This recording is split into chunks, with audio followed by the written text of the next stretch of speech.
Setelah diteliti, betulkah ini Ba'alawi merupakan leluhur Wali Songo? Ternyata kitab-kitab manuskrip yang sekarang mulai orang itu paham, setelah ada bab nasab ini pada penasaran, mencari-cari kitab-kitab di rumah-rumah mereka yang tua-tua. Kemudian Kesultanan Cirebon, dia punya manuskrip yang gak boleh dibuka-buka, katanya pemali kalau dibuka. Akhirnya sekarang mau buka. Nanti setelah dari sini saya ke Kesultanan Cirebon, diminta oleh Pangeran Kodiron, patih dari Kanoman, untuk bersama-sama membicarakan nasab Wali Songo. Karena di Kesultanan Cirebon pun lihat itu di makam Sunan Gunung Jati masih Ba'alawi. Nggak heran kalau nasab-nasab kiai lain di Nusantara ini masih Ba'alawi. Karena Kesultanan Cirebon sendiri belum serta-merta begitu saja menerima, walaupun saudara-saudara saya dan selalu SMS-an setiap hari. Tapi untuk merubah itu kan kita perlu hati-hati.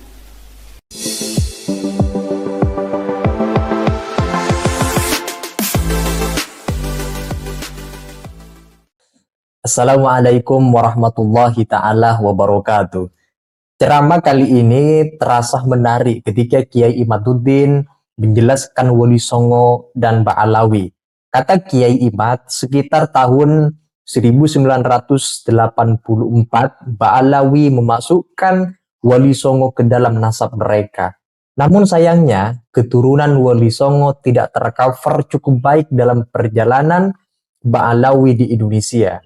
Tidak heran keterangan Wali Songo yang masih terpampang di makam-makam berjalur nasabnya ke atas melewati jalur nasab Ba'alawi seperti Sunan Gunung Jati dan lain seterusnya. Setelah diadakan riset penelitian terhadap nasab Wali Songo yang sesungguhnya yang diklaim dari marga Ba'alawi, ternyata manuskrip yang ditemukan dari keturunan Wali Songo dan di berbagai tempat alhasil menunjukkan nasab Wali Songo bukan dari kalangan Ba'alawi. Lebih dari sekedar itu, klaim-klaim nasab Wali Songo Kesultanan Banten berjalur ke jalur nasab Ba'alawi. Ternyata setelah diteliti, manuskripnya kata Kiai Imaduddin itu adalah palsu. Nah, untuk itu kita simak penjelasan menarik dari Kiai Imaduddin. Berikut ini dia videonya. Orang-orang Ba'alawi Habib mencatat dalam kitab mereka seluruh Wali Songo keturunan Ba'alawi. Itu pada tahun berapa? Baru pada tahun 1984. Kitab cetakan Samsud Dohiro yang ditambahi. Dulunya tidak masuk. 1984 cetakan baru kitab Nasab Ba'alawi mencantumkan terutama Kesultanan Banten yang dicantumkan sampai hari ini ada di dalam kitab Samsud Dohiro itu. Kita ini mantan Ba'alawi. Mantan Ba'alawi. Tahun 2012 saya itu menjadi pencatat nasab bersama teman-teman dari keluarga Kesultanan Banten itu masih ke Ba'alawi. Karena belum ditemukan keraguan waktu itu. Nah, keraguannya timbul ketika kitab nasab mereka itu mencatat Samsud Dohiro itu keluarga Kesultanan Banten, kemudian keluarga lain seluruh Wali Songo, hanya dicatat beberapa generasi bahwa ini ke apa Ba'alawi gitu, tapi tidak dicatat sampai bawah. Kalau Kesultanan Banten dicatat sampai bawah sampai tahun 1808, jadi sampai Sultan terakhir Sultan Sapiuddin.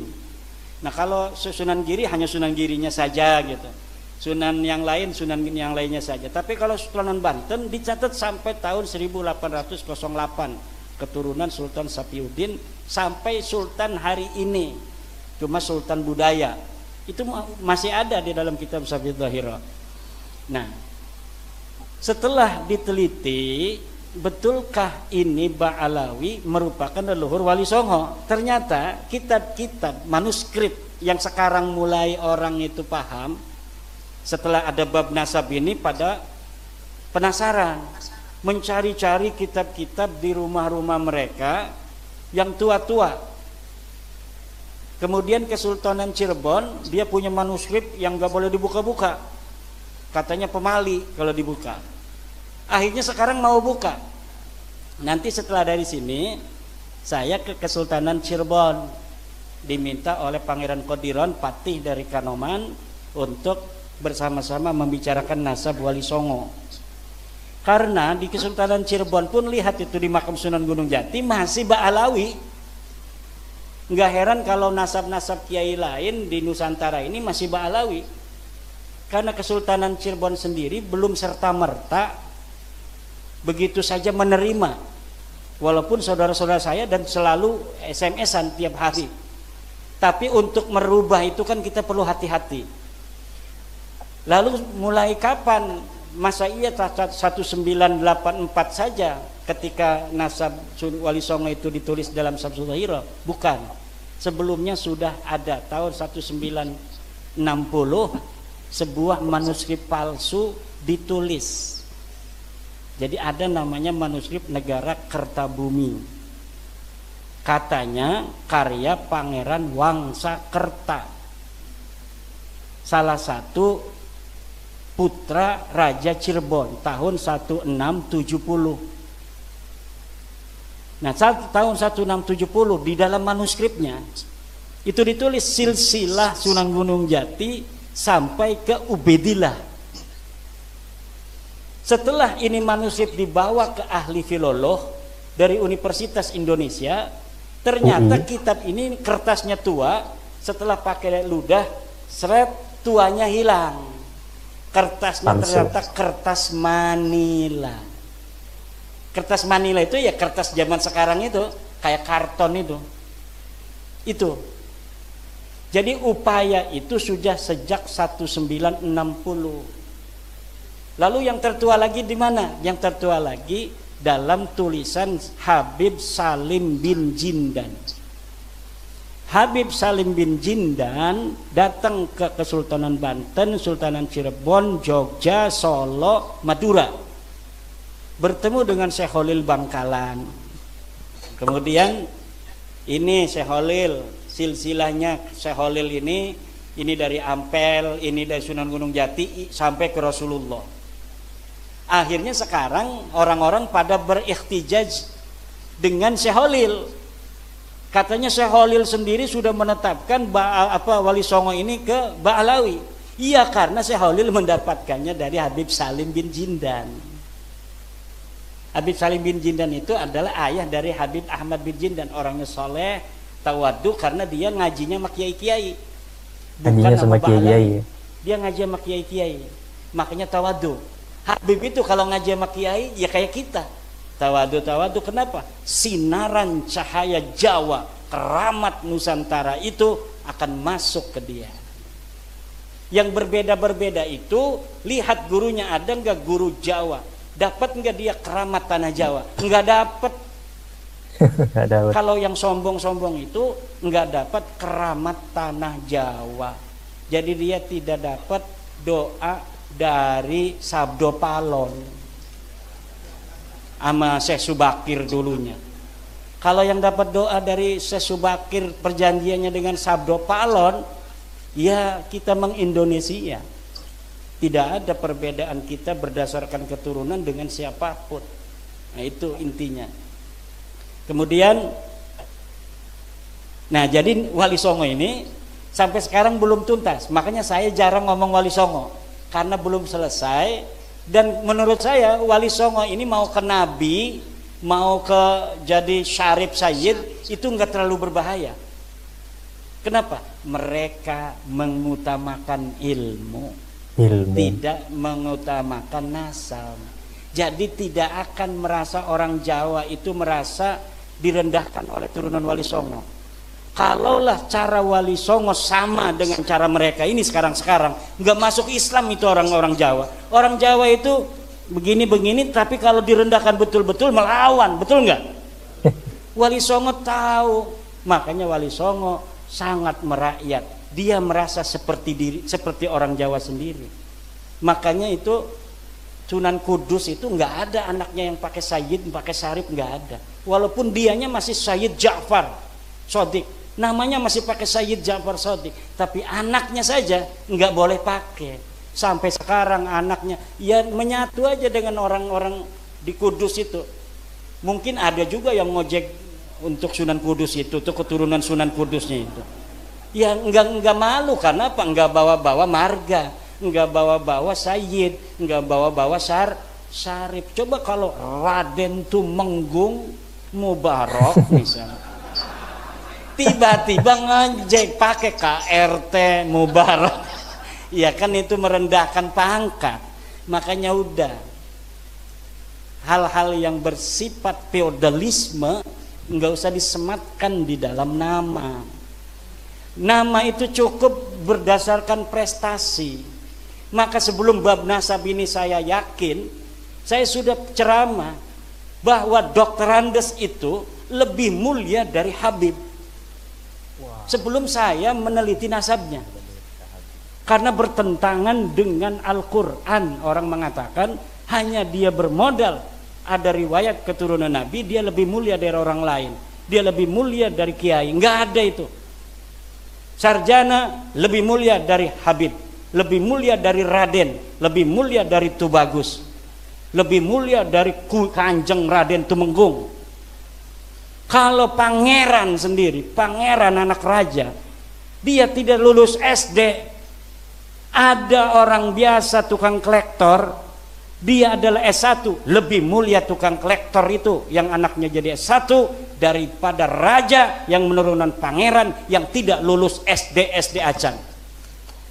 Itu kemuliaan yang harus dijaga dan pengetahuan yang harus diyakini. Inilah ajaran Islam yang sesungguhnya. Kalau kiai haji itu pangkat berdasarkan kasab, berdasarkan usaha.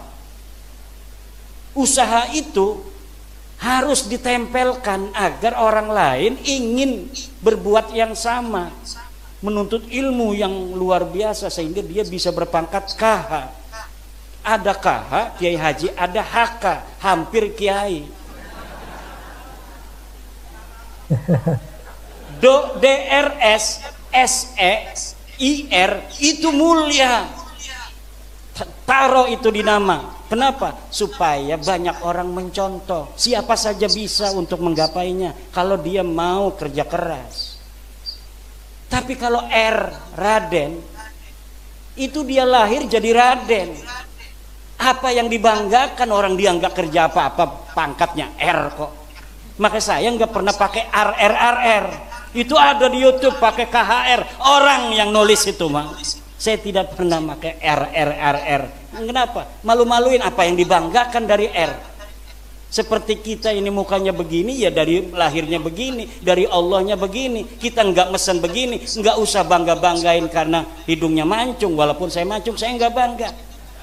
Kenapa? Karena ini bukan dapat saya, nggak ada usaha sama sekali. Sesuatu yang tanpa usaha sama sekali nggak perlu dibanggakan dan tidak pantas dibanggakan.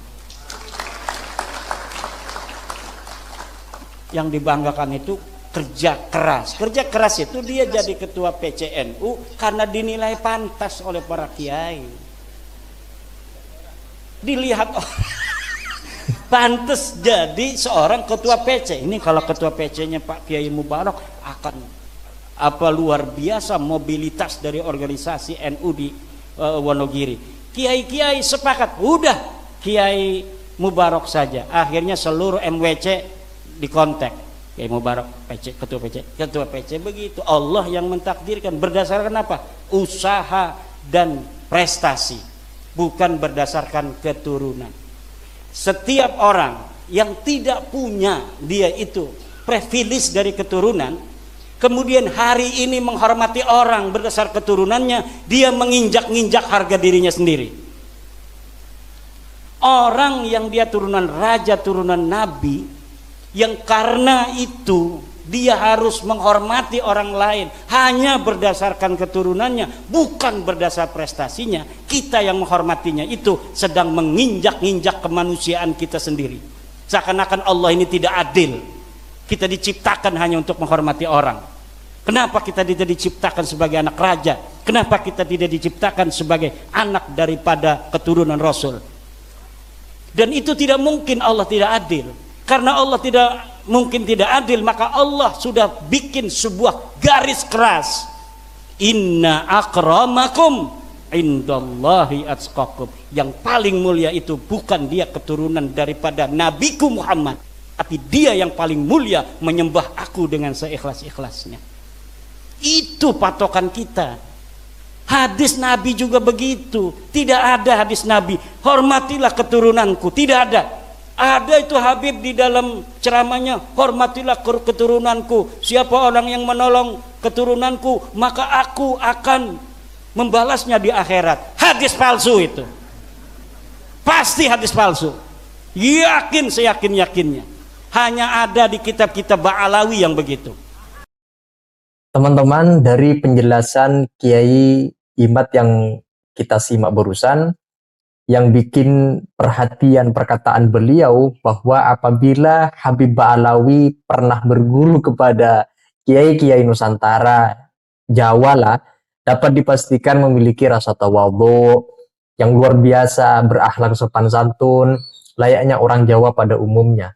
Tetapi kalau gurunya katanya tidak bersambung secara keilmuan dengan kiai-kiai Jawa, kalau tidak marah-marah, egonya tinggi, atau merasa paling hebat sendiri. Nah itu teman-teman, kalau ada yang disampaikan dari video yang barusan kita simak, penjelasan Kiai Haji Imaduddin, silakan teman-teman tulis di kolom komentar. Sekian, terima kasih. Wassalamualaikum warahmatullahi taala wabarakatuh.